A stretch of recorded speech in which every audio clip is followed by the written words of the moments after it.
આફત માત્ર ગુજરાત પૂરતી જ સીમિત નથી, પરંતુ મહારાષ્ટ્રમાં પણ ભારે વરસાદને કારણે આફતની પરિસ્થિતિ જોવા મળી રહી છે। ત્યારે વાત કરીએ મહારાષ્ટ્રમાં વરસાદી આફતને લઈને।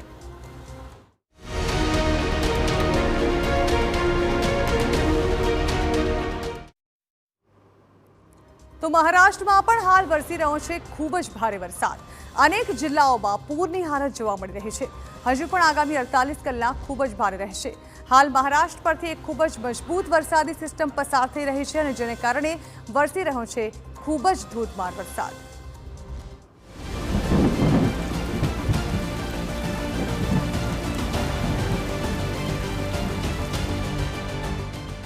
મહારાષ્ટ્રમાં મુશળધાર કેર।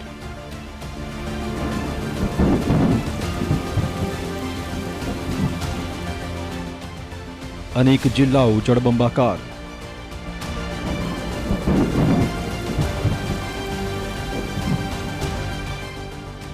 મેઘરાજાનો સૌથી તોફાની અવતાર।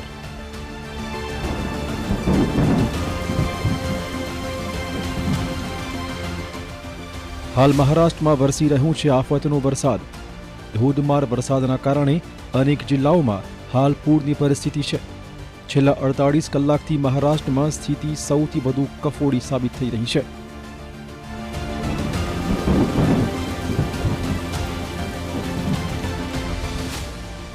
અનેક જિલ્લામાં હાલ પૂરની સ્થિતિ છે। એનડીઆરએફની ટીમ અલગ અલગ રાજ્યોમાં તૈનાત થઈ ગઈ છે અને પૂરના પાણીમાં ફસાયેલા લોકોને બચાવાઈ રહ્યા છે। આમ તો મહારાષ્ટ્રના અલગ અલગ જિલ્લામાં છેલ્લા 7 દિવસથી વરસાદી માહોલ બરાબરનો જામ્યો છે। જો કે છેલ્લા 48 કલાકથી સતત મુશળધાર વરસાદના પગલે સ્થિતિ અત્યંત ખરાબ થઈ ગઈ છે। હવે જુઓ મહારાષ્ટ્રના નાસિકમાં કેવી રીતે ગોદાવરી નદીએ ધારણ કર્યું છે રૌદ્ર સ્વરૂપ। ભારે વરસાદથી નદીના જળસ્તરમાં સતત વધારો થઈ રહ્યો છે। ગોદાવરીના કાંઠા વિસ્તારોમાં જળબંબાકારની સ્થિતિ જોવા મળી છે। ગોદાવરી ઘાટના મંદિર, દુકાન પાણીમાં ગરકાવ થઈ ગયા છે। વહીવટી તંત્ર દ્વારા નીચાણવાળા વિસ્તારોને એલર્ટ કરાયા છે। નદી કાંઠાના વિસ્તારોમાં લોકોને ન જવાની અપીલ છે।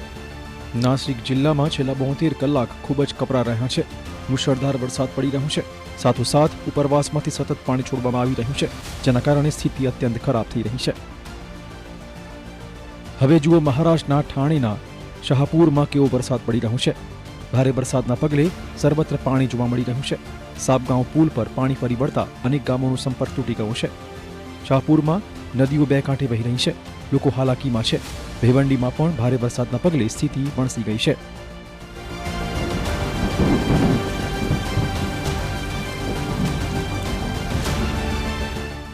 હવામાન વિભાગે જાહેર કરેલા રેડ એલર્ટ વચ્ચે મહારાષ્ટ્રના અનેક જિલ્લામાં હાલ વરસાદ વરસી રહ્યો છે।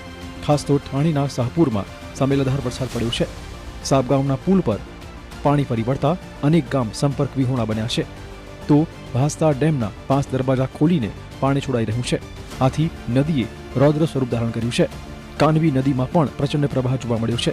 ડોળખામ, કિનવિલી અને કસારા વિસ્તારો પણ બેટમાં ફેરવાયા હોય તેવી સ્થિતિ છે। હવે જુઓ મહારાષ્ટ્રના સંભાજીનગરમાં પણ વરસ્યો છે કેવો સાંબેલાધાર વરસાદ। સંભાજીનગરના ખલતાબાદમાં સર્વત્ર પાણી જ પાણી છે। ગોલેગાંવમાં ઉલમસ્તા નદીમાં ઘોડાપૂરની સ્થિતિ છે। પ્રચંડ પ્રવાહમાં ફસાયા હતા 10 થી 15 લોકો, જેઓનું સ્થાનિક લોકોની મદદથી રેસ્ક્યુ કરાયું છે। હવે જુઓ લાતુરમાં કેવી રીતે મેઘરાજાએ વરસાવ્યું છે કેર। નદીઓમાં ઘોડાપૂર છે। ખતરાના નિશાન કરતા નદીઓ હાલ ઉપર વહી રહી છે। આવી સ્થિતિ વચ્ચે પણ લોકો રમી રહ્યા છે મોતનો ખેલ। જોવા દ્રશ્યો। પાણીના પ્રચંડ પ્રવાહમાં 2 વ્યક્તિ બાઇક સાથે નદી પસાર કરવાની કોશિશ કરે છે, જોકે તેજ પ્રવાહમાં આખરે બાઇક તણાઈ જાય છે। હવામાન વિભાગે મુંબઈ સહિત ઠાણે, પાલઘર, રાયગઢ અને રત્નાગીરી જિલ્લામાં ભારે વરસાદનું એલર્ટ આપ્યું છે।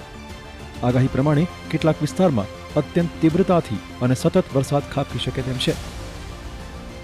પહાડી ઘાટીઓમાં ભૂસ્ખલનની શક્યતાઓ પણ છે અને કાંઠા વિસ્તારમાં એકાએક પૂરની પરિસ્થિતિ પણ સર્જાવાની આશંકા છે।